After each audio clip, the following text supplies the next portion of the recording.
Não aguento pegar. Deixa eu fazer pra mim, vai lá pegar. Já vai.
What's up, SPN family? I'm Steph with Creation, and welcome to our virtual experiences featuring the cast of Supernatural.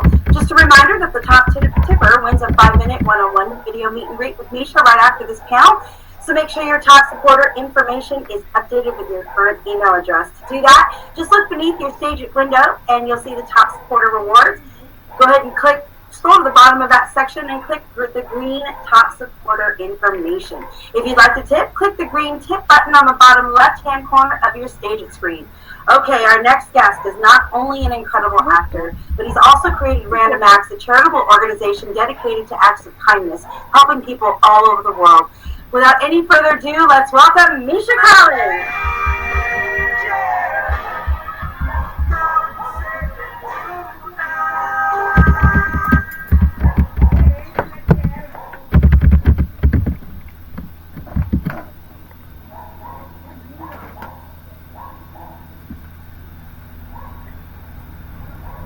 Am I on? I've been told that my mic was live, but am I actually live? Okay, yes. Yes. I'm seeing a yes. Okay, I'm looking at the... I'm already having technical difficulties. In true form. Hi, everyone. How are you? I hope everyone's managing lockdown okay. I've gone through peaks and valleys myself. There are times when it feels like, wow, this is such an amazing opportunity to spend time with the kids and learn how to cook things that I've never cooked before. And there are times when I think, wow, this is an amazing time to get away from the kids and stop cooking. And also, everything is hard during a pandemic. You know, this is something I know I'm not supposed to talk about out loud, but I'm an actor, and a very busy actor, very important. So I have housekeeping that comes in, and babysitter that comes in and helps with the kids under normal circumstances. Those things go out the window, and then I'm like, oh, I am actually pretty good at washing dishes, but I hate laundry. I won't do it. I will do laundry. That's not true. I love to wash things, put them in the dryer. I just can't stand folding stuff. So all of my clothes are just super wrinkled. And unless I bribe my children with candy, which is something that I never did as a parent, to fold my laundry, which is it's a really terrible thing to be doing. I'm paying my children in cavities right now. I also I notice that the quiet and reflective time that I thought that this lockdown was going to bring actually never shows up. So it's been an interesting time. But I will say I've been talking with the creation staff, and we all miss each other, and we miss conventions, and we miss seeing the fans in person. And it's funny because when we are, in the full swing of things, doing a lot of live conventions, we see each other and we're like, oh, I wish we didn't see each other so much. I'm so tired and so sick of this, That's not really true. We do always love it a little bit, but sometimes it feels like we're worn out, and now we're all texting each other like, I miss you. I wish we were in the green room right now throwing things at each other. So anyway, that's a little bit of my download right now. I wish I could see your faces, but I do see some of your questions. And so I'm going to endeavor to answer some of them.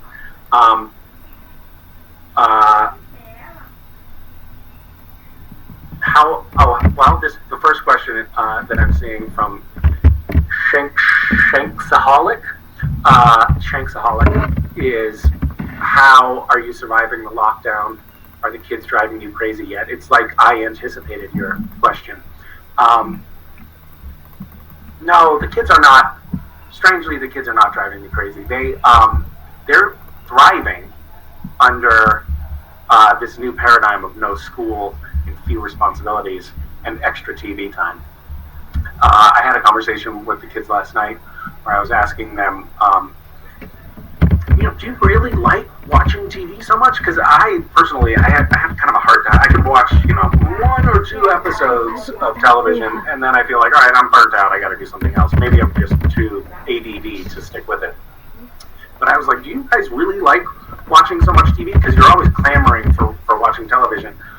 Or is it that you're just bored to the core because your parents haven't set you up with anything else to do?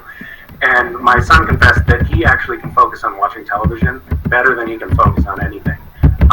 So perhaps there's a super fan there in the making. I saw a question from Brazil. Oh my God, we have people from Brazil in here? That's amazing. The question, it's gone now, and I can't see your screen name. So these questions are coming in so fast. I wish I had stuck with that speed reading class. The question, though, was, what is your funniest memory from Brazil? Well, I was at the first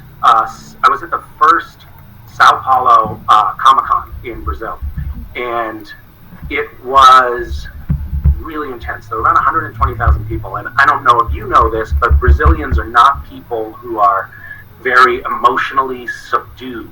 They show their emotion very vibrantly, and they hired. It was really crazy. First of all, they flew me from the roof of the hotel I was staying in to the roof of the convention center because they said it would be too hard to get in otherwise. I was like, what are you talking about? But great, that sounds amazing. So then we landed, went down into the convention hall. They had all those like metal police barricades up with the fans on one side and a little walkway for the actors and vendors to walk in. But they had assigned me like this bevy of a half dozen or 10 security guards who were all like Brazilian Secret Service. Like they weren't just, minimum wage security guards. These guys were super well trained and armed. And I was like, this feels like overkill, guys. And then we walked in to that little corridor off the those police barricades, metal barricades, and fans started leaping over the barricades, grabbing onto me and holding. And the Secret Service guys were like doing these karate chops to like break their holds from my arms. It was really intense. So that was like, I had this one moment in my life, which I will cherish forever, where I got to feel like a real superstar. And sometimes when I'm feeling glum, I should put a post-it to myself somewhere. Like when you're feeling down, remember that time in Brazil when people tried to leap through Secret Service agents to get to you. I have to say, I did feel special. Jess Horowitz has a great question for me, and I so appreciate it. What is the worst acting job I ever had? Well, where to start? I have a few stories, but I'll tell you one. It was my second film role, and it was in a movie called Finding Home. And Finding Home was a really interesting experience because I got the call. I was playing the male lead in this movie, and I got the call 2 days before we were to start shooting, saying they want you, and you're shooting in Maine. So pack your bags. I was in LA, and apparently they wanted me. They didn't want me, like, that wasn't their first choice, but their first choice guy dropped out at the last minute. So they're like, well, all right, well, whatever, we'll take that guy. So put me on a plane, flew me out there. Landed. Guy picks me up at the airport, hands me a script. He said there's been some changes. I read the script. I'm like, this is not the script that you showed me before. It's a very different script. So I read the script, then the director comes and says, yeah, the script is a little different from the one that you saw before. I was like, yeah, it's very different. It's super Christian. Like, this is a very, very Christian, it's an anti-abortion film. Like, it's about, like, it's not at all the sort of seashore drama that they had given me before, which was a total bait and switch. And then I drove across the island that we were staying on and talked to the executive producer, who runs an organization called Christian Life Resources. His name is Bob Fleischman, and he is actually just like a thoughtful, delightful human being. We had a really great conversation, made some changes to the script so that it would be like it would be a more universal story, and also one that I felt I could get behind. And Bob Fleischman, by the way, is still a dear friend of mine. I was just texting with him. He's a truly wonderful human being who happens to be from a very different religious and political end of the spectrum from where I am. But so it started. It was like, all right, that was a strange hiccup, but it worked out in terms of like the messaging of the movie. And then I had my first day of shooting, and it was a big scene. And we did the first take of my coverage, and the director comes over to me and he says, in this very, like, he's almost embarrassed to say it, and he says it very quietly so only I can hear. He says, Misha, that's a little, are you okay? Which is, by the way, not great direction to give an actor on the first day of shooting on a project. Like, you need to be very delicate with an actor's ego, because if I start to fall apart emotionally on the inside, I'm not going to be able to give you a very good performance.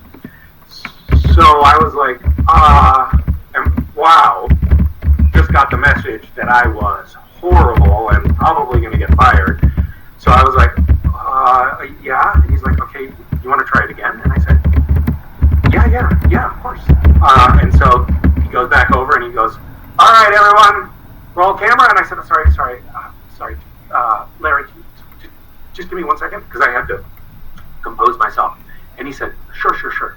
Everyone, be quiet! Misha needs a minute.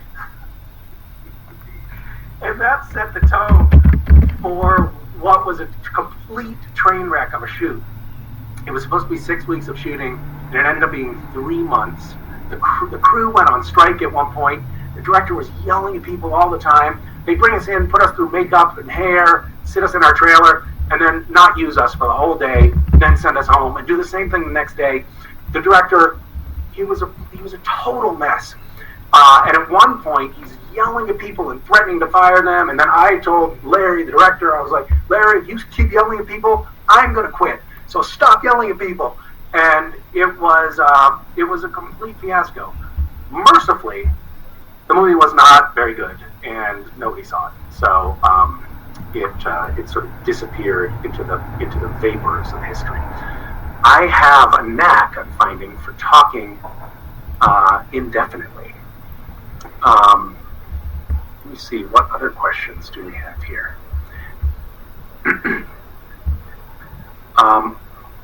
Well, you guys, hold on. I'm sort of texting with creation at the same time. I think we were maybe going to try to pull some people into this thing with me. We'll see if that works. It might not work, but we're going to see if we could actually just have like a little chit chat. So if you want to chit chat on the screen with me, just type as fast as you can and hit return as many times as you can. I'm just kidding. I'm saying that because you guys are typing so fast. I can't read any of the...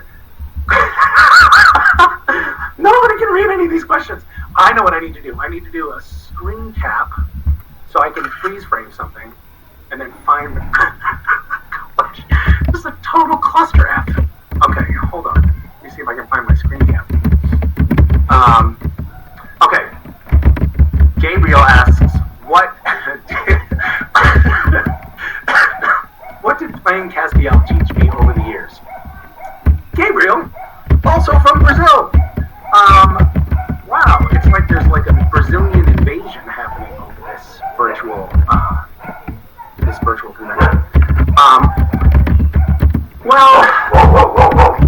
Come on now. I don't know what it taught me. I think that it taught me that there's something to inherent goodness. Castiel, through everything, his core personality was one of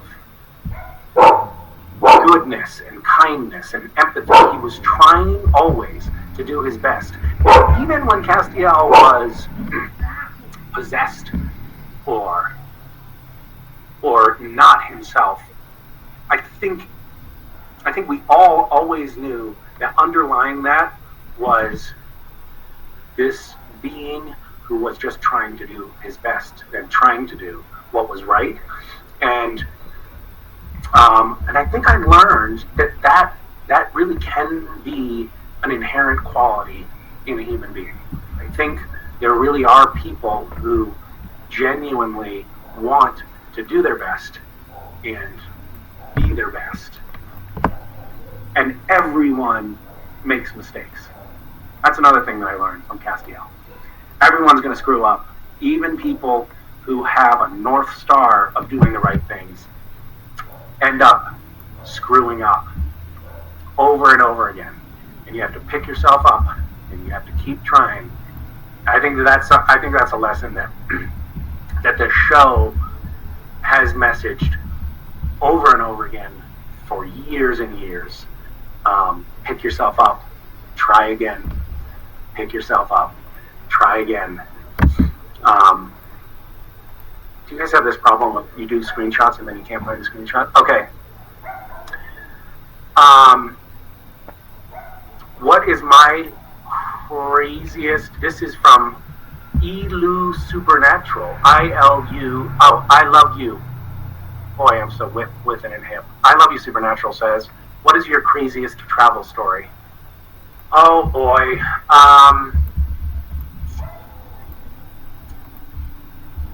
I don't know even where to start with that.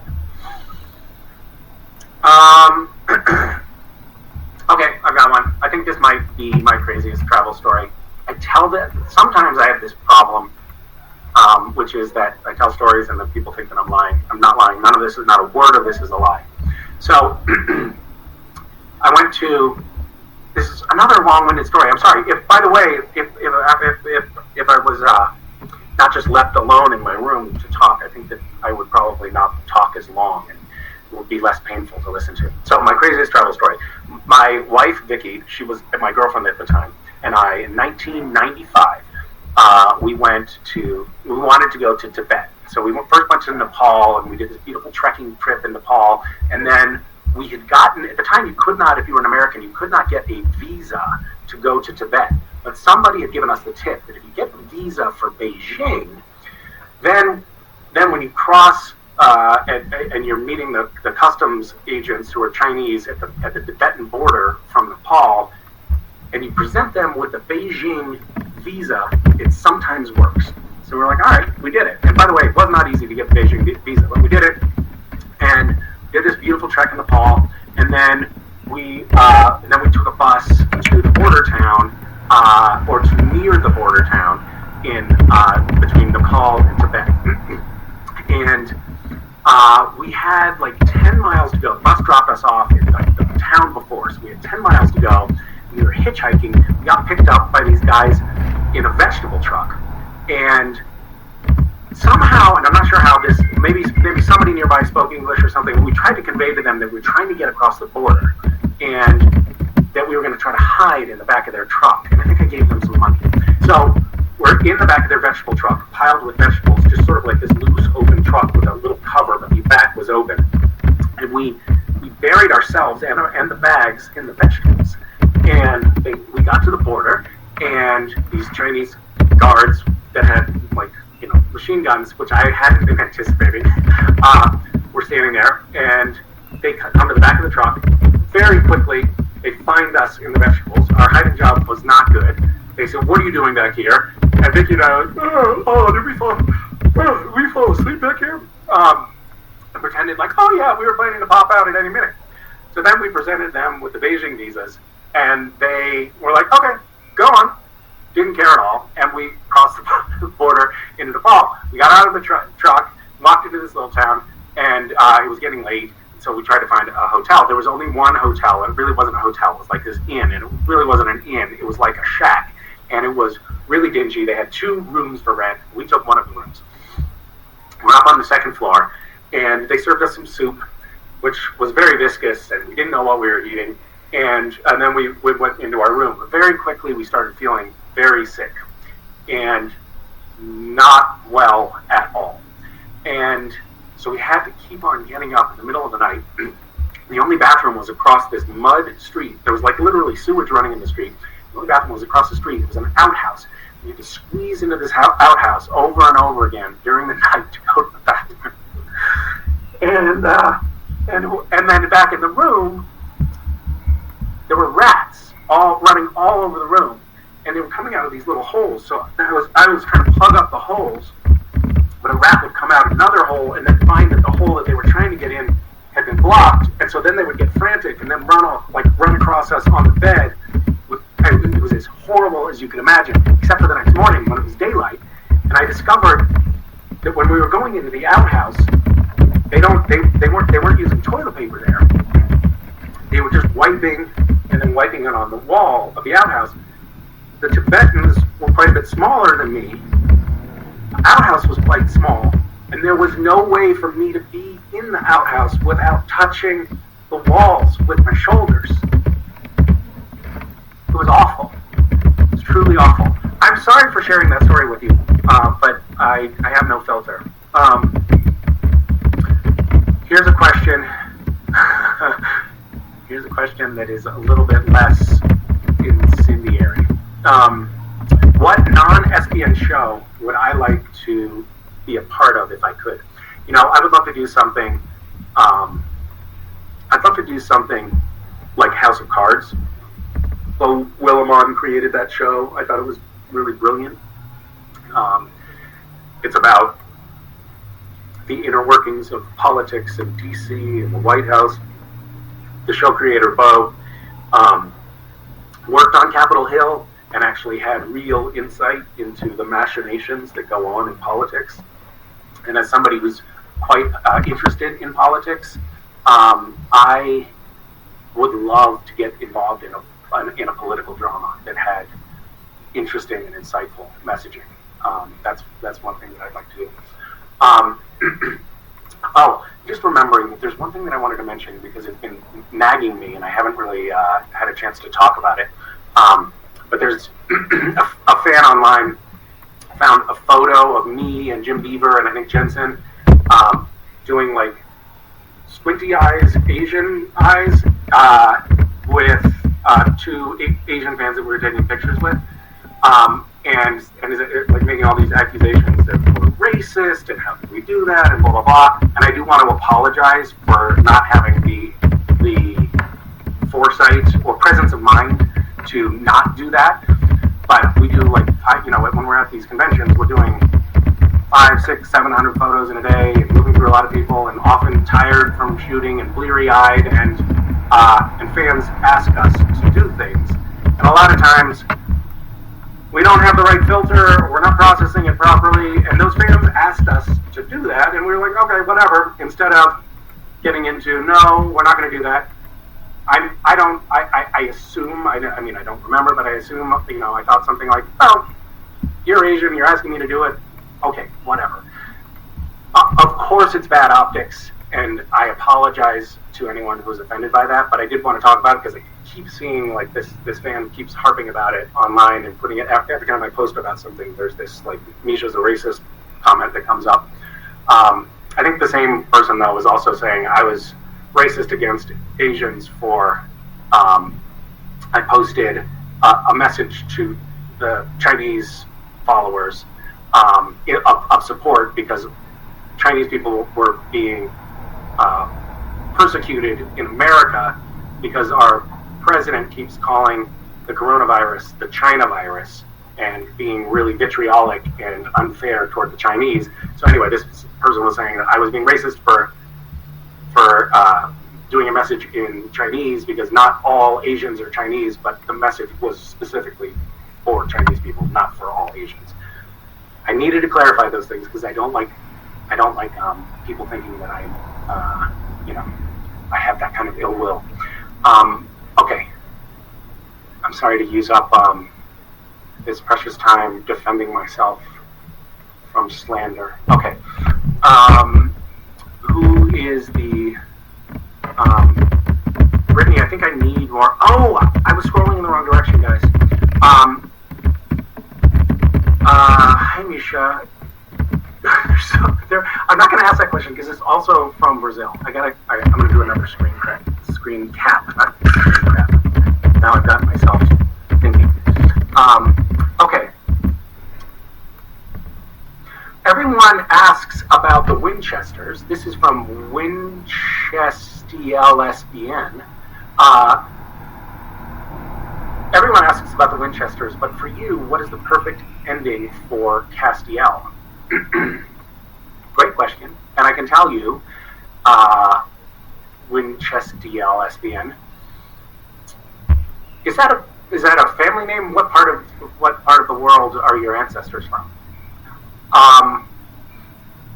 I will tell you that the ending that we have scripted for Castiel is a very final ending.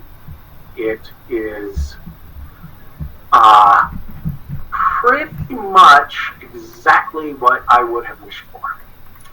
So I'm going to just tell you that the ending that Castiel, that you will see for Castiel, is the ending that I would have wanted. Oh, Robo OT said, did you see that photo of you on Twitter? Will you address that? So I guess I did address that. Thank you for broaching the topic. I hope that I satisfied your curiosity.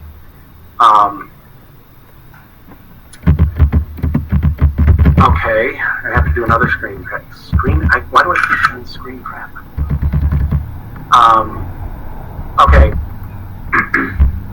When Aklisha says, when are we getting a new cooking video with me and the kids? Good question. Here's the problem with the kids. They've grown self-conscious of the camera. And they also, West now wants to know what view counts we have, which makes me really uncomfortable. He's like, how many loves did we get? And I don't want him to start thinking like that, because that's how we grown-ups think. So I'm a little bit trying to insulate them from that sort of thing. Mason is still young enough that I can exploit her without her realizing that she's being exploited, which is nice, but I think that ship is bound to sail. So, we'll see. I'm not sure. I might have to adopt some younger kids and start over with that whole endeavor. Wayward Nupsy. I guess that's an Indian name, because she or he is asking, would I like to do a convention in India? Yeah. Well, either you're Indian or you live in India. We wish to meet you too. I would love nothing more. I've been to India. Actually, it was on. Is that the only time I've been there? Yes. It was on that same trip that I was just describing, and I found India to be truly magical. Really loved it. My wife has been 3 or 4 times. Yeah, it's a place that I truly cannot wait to come back to. I was working on an idea for a while, which I may resuscitate, which was an idea about a crossover Bollywood movie. So it would be a movie that appeals to both American and Indian audiences. I can't tell you what the narrative arc of that is, because it's pure gold, and I know that you would steal it. But I have been percolating on something. That would be so fun. I'm enraptured, enthralled by Bollywood.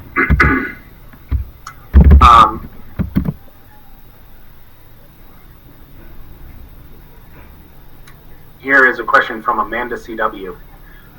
Does either Dean or Cass consider themselves to be a fatherly figure to Claire Novak as they are to Jack?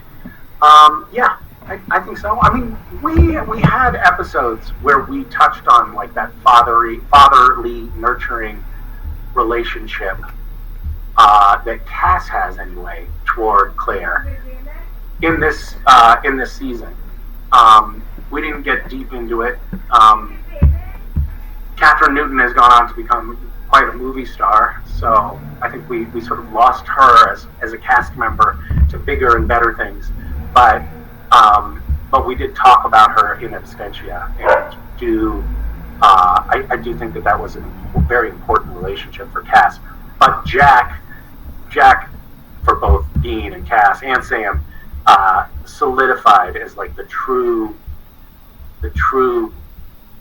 child-son figure in the show. Okay, how are we doing?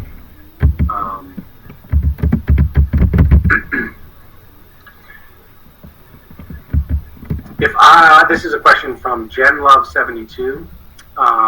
If I could have one angel power, what would it be? I would love to be able to. I mean, there's so many things, if you think about it, there's so many things that Castiel could do in the beginning, and he lost all of these incredible powers. Castiel could time travel. That's so amazing. I would take that.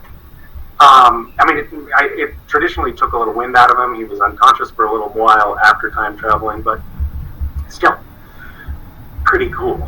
I would love to go back and, like, tell my parents what not to do.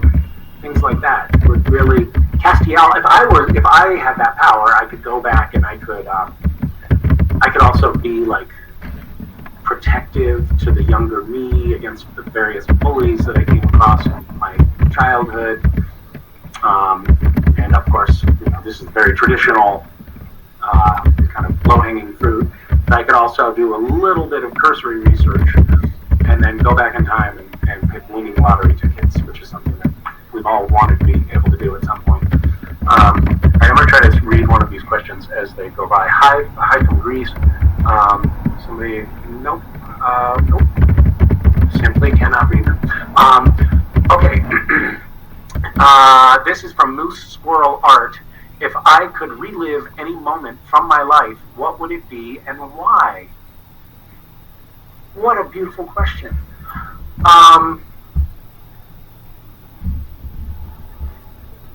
What a beautiful question. I'm actually having this almost montage flashes of different beautiful little moments in my life.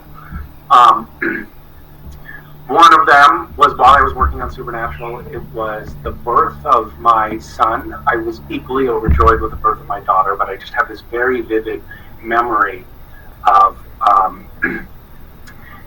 it is in vogue because it has been proven to be biologically and behaviorally important for infants to imprint on their parents, and one way you do that is you have skin-to-skin contact almost as soon as the baby is born. You want that child pressed up against your skin. So West was on his mother for a moment, and then he was crying, and there were other things to tend to. So I took him and I held him without my shirt on my chest, and I sang "Summertime" to him, and it is that's probably seared in my memory as like one of the most precious moments.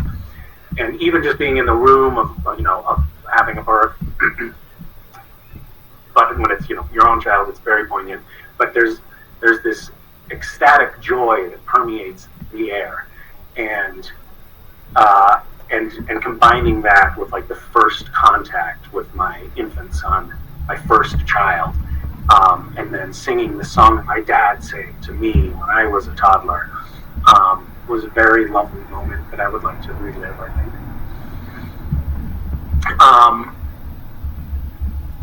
Misha, that's so sweet. Oh, hi, Steph. Well, hi, Misha. Well, I'm here to tell you that we have randomly selected a fan to come on screen and ask you a question. Are you ready?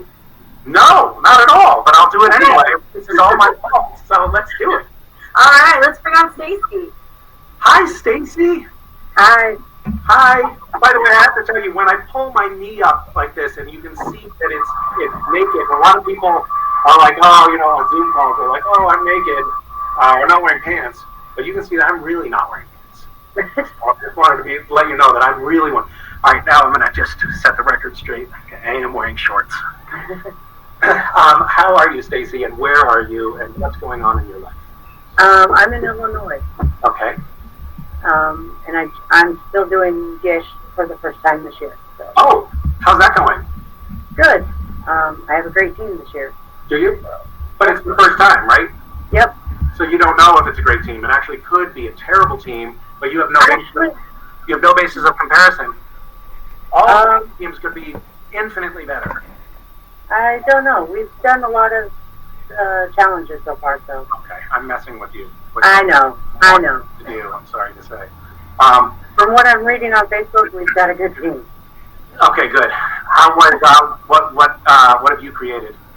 I did the Bury Your Feelings, the mask, the calendar for your favorite actor. Oh, very cool. Very cool. Was that Jared Padalecki? No. Jennifer. Ah, damn. What is your question? My question is, what is your favorite dish to cook with me? What is my favorite dish to cook? What? With your daughter, Mason. Such a good question. Mason is so delightful in the kitchen. She loves to experiment with things. What have we cooked recently? I love things that I love making pizza with her because you can put on whatever toppings you want, and she always comes up with something totally weird. I made a video once of her doing that, and she ended up putting, and it wasn't like I'm trying to prompt her like do something weird for the fans. She's like, let's put a slice of watermelon and some eggs. She cracked some eggs and slice of watermelon. It was actually very tasty. But Mason also really likes to make sweet treats. I think that the most fun we've had in recent memory was making a birthday cake for a friend. I was like, it's our friend's birthday, we gotta make a birthday cake. They decided, West and Mason decided they wanted to make a 7-layer cake. So we made 7 layers of cake, but each one had different food colorings in it. So each layer of cake was a different color, and then they created this frosting. It was their own recipe that literally looked like somebody had vomited on the stack of cakes. And they were so proud of it and thought that it was like so beautiful and so delicious. It's an interesting experiment with cooking with kids. When they participate in the cooking, they're always more interested to try it, but they're almost always proud of what they've made, no matter how catastrophic the creation.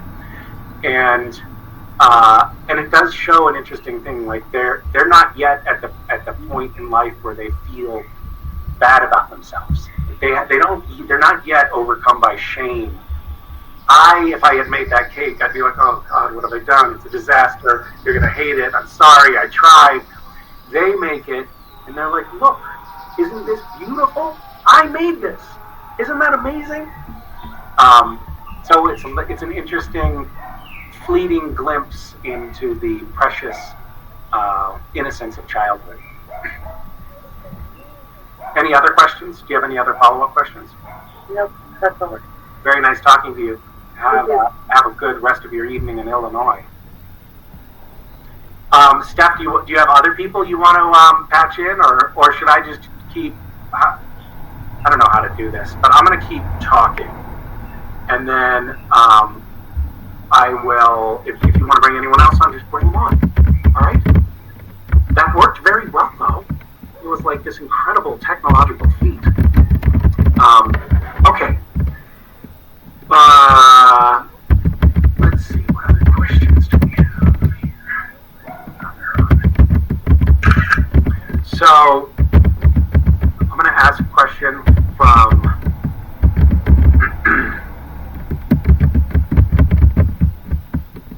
this is from Camille Oliveira. Misha, how do you feel about one of the stages at the end of the series, and what do you intend to do after SPN is over? I'm not sure what you're asking. You mean like one of the stages where we shoot, or just being in the stage of being at the end of Supernatural? I'm gonna assume that you're talking about the stage of being at the end of Supernatural, stage in time rather than stage in physical space.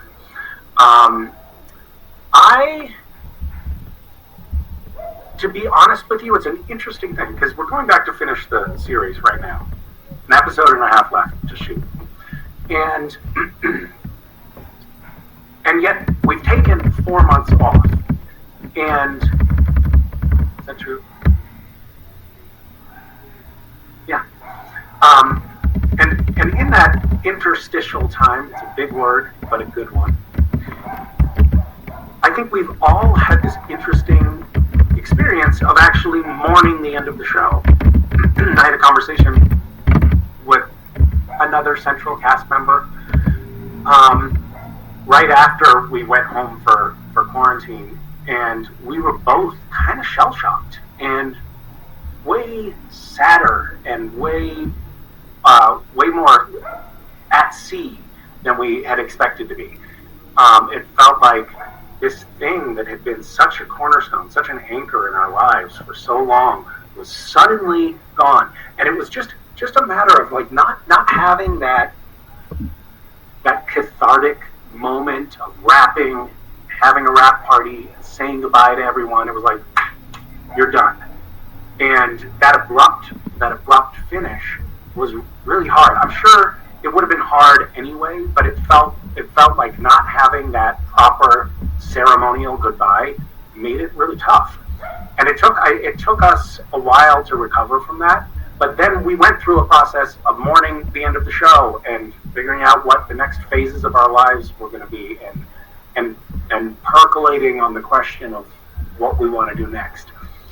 And not that I personally have come to any decisive conclusions there, but I feel like I've mourned the end of the show already and celebrated the decade plus that I spent on the show as well. So now it's an interesting little it almost feels like a reunion rather than the end of the show, if that makes sense. It feels like we're going back. It's going to be like a big hug, say goodbye to everyone, say I love you, and stay in touch. But it's not going to be quite the same as it would have been if we had barreled through the finish.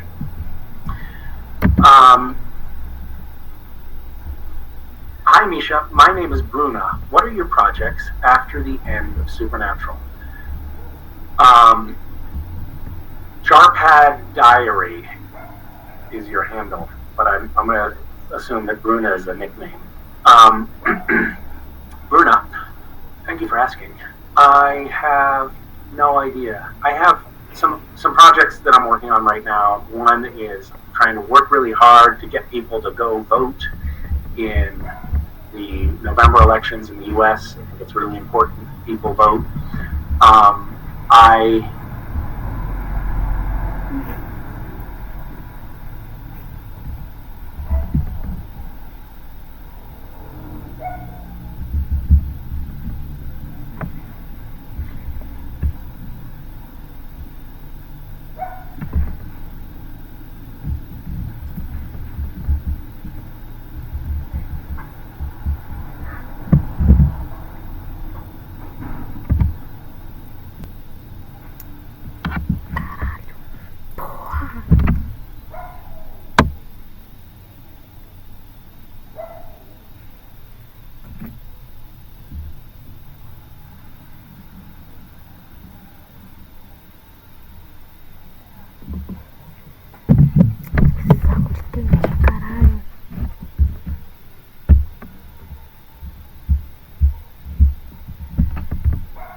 Inferno de internet bosta!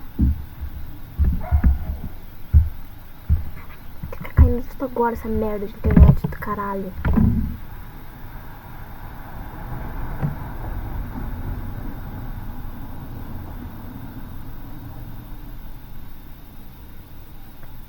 Inferno.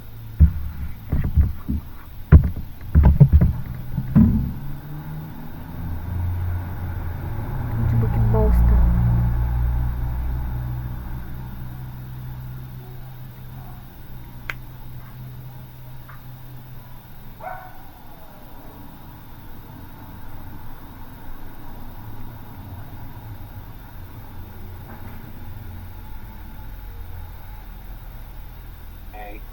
Tirelessly, 5 days a week, never complaining, never showing up late, never dropping the ball. No one on the crew dropped the ball. I mean, every day someone would mess something up, but it would be quick, it'd be fixed, and everyone knew that they had 120 other people depending on them to keep the ball rolling. So everyone did their job, they did it well, and that work ethic it was almost like being in a platoon. I mean, it was a really intense work environment, and that work ethic, I actually feel like changed my hardwiring. I think I'm a different person now because of being in that environment.